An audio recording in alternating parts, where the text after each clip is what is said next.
glass of bottle full of water and a funnel. So first of all, we need to put the soil into the funnel.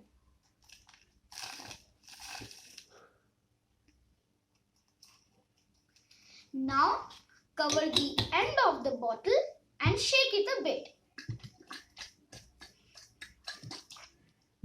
Now you will see that the very heavy particles are settled down. Now allow it to stand for 24 hours.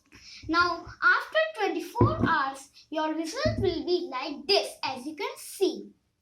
So now what are these layers? This is very important. At the bottom is sand and gravel. Just above that is finer silt. Above that is clay. And at the top is humus and organic matter. So this shows us that soil contains humus, clay, finer silt, sand and gravel, also called stones. Now try this experiment in your home. I have enjoyed